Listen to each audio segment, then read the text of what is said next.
Welcome into the Atlanta Showdown, a kickoff special preview when it's Florida State and Alabama. A game like this doesn't come around all that often, and so we'll have a series of discussions about it. Tony Tsoukalas to my left of BamaInsider.com and Ira Schoffel, Warchant.com. To my right, I'm Jeff Cameron of ESPN Radio. Let's take a look at the FSU passing game versus the Alabama pass defense. And right away, I'll start with you, Ira. Florida State's passing game, the weapons are in play, but there may be some inconsistencies. This is an early game, so you wonder, are they on the same page? Guys are going to have to step up. I guess preview that unit and what you think about the FSU passing game. Well, there's no question FSU's offense and the passing game in particular has a ton of talent. I mean, DeAndre Francois is a star. We saw that last year. Despite constantly getting pummeled, he made big plays, big throws. He's a dual threat quarterback. And then that opens up things for the passing game. And then at wide receiver, they have so much talent there. They have more talent at wide receiver than they've had probably since the trio of Kelvin Benjamin, Kenny Shaw, and Rashad Green.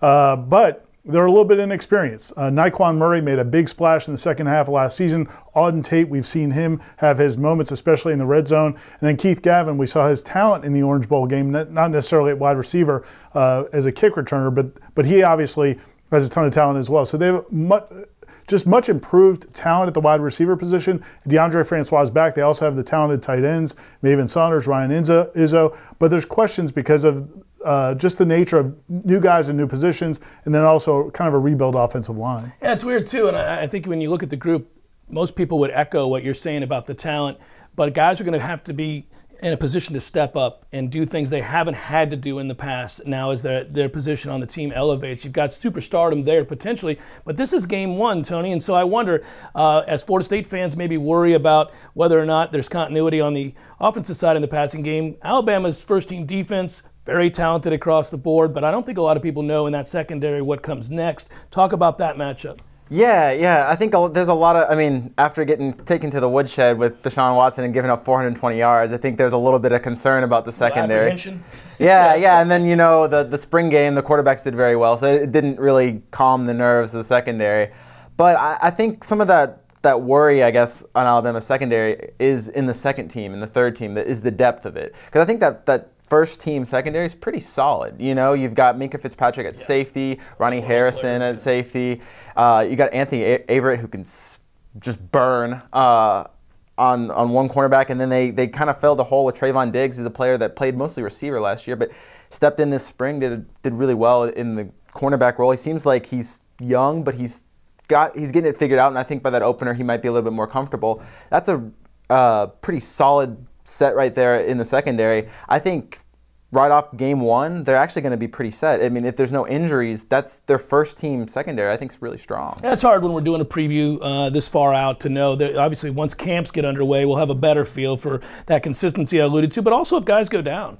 And it sounds like what you're saying, if Alabama has somebody go down in that secondary, there's reason for concern. And for Florida State, if they don't have a ton of experience and starting experience, if somebody goes down there, that could be a huge problem. Yeah, and I think the thing again is continuity. We know that DeAndre Francois has worked with Nyquan Murray, especially late last season. They've done a lot of things in the offseason. But you're right, FSU only had 5 scholarship wide receivers in the spring. There were a lot of times they had to give Jared Jackson, walk-on wide receiver, a lot of reps with the first team offense.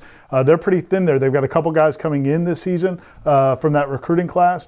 DJ Matthews is the big one out of Jacksonville. He's a guy they hope can provide a spark a little bit this fall, but they also cannot sustain many injuries. What's a key for Alabama's secondary to slow down Florida State's talent at wide receiver? Is there one key, or do you look at a big picture? I think Minkah Fitzpatrick. It starts and ends with him.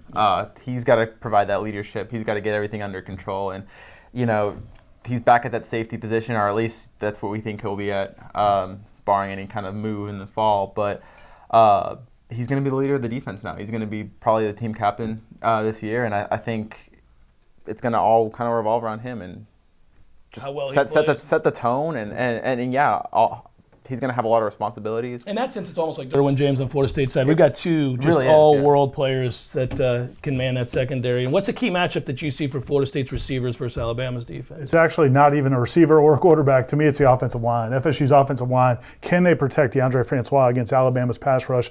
We know Alabama has to replace some guys on the defensive side of the ball, but consistently, year in, year out, they've got grown men up front. They're going to put pressure on DeAndre Francois.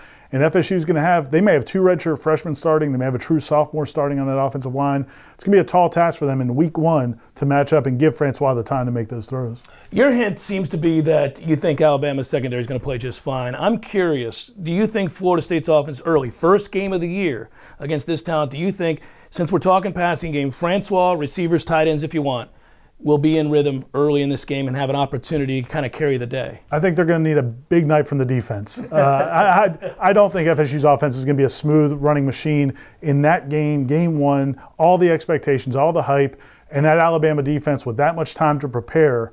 And the pieces they're replacing, you're replacing Rod Johnson at left tackle, you're replacing your starting fullback, you're replacing Dalvin Cook, who was the heart of the offense, you're replacing 3 starting wide receivers. I mean, it would be unbelievable for them to have a really crisp offensive attack, I think, in that first game. So tentatively, gentlemen, we're going to give the advantage here to Alabama's secondary over Florida State because it's an early season matchup, and maybe that switches later in the year if they meet again. Yeah, I would say like for the first game, definitely Alabama, but I wouldn't be surprised if it changes. I mean, especially we mentioned an injury. I mean, if anything happened, I don't know how deep Alabama is this year. Yeah, and if they met later in the year in a playoff, I think Florida State could have the edge and could have a substantial edge at that point.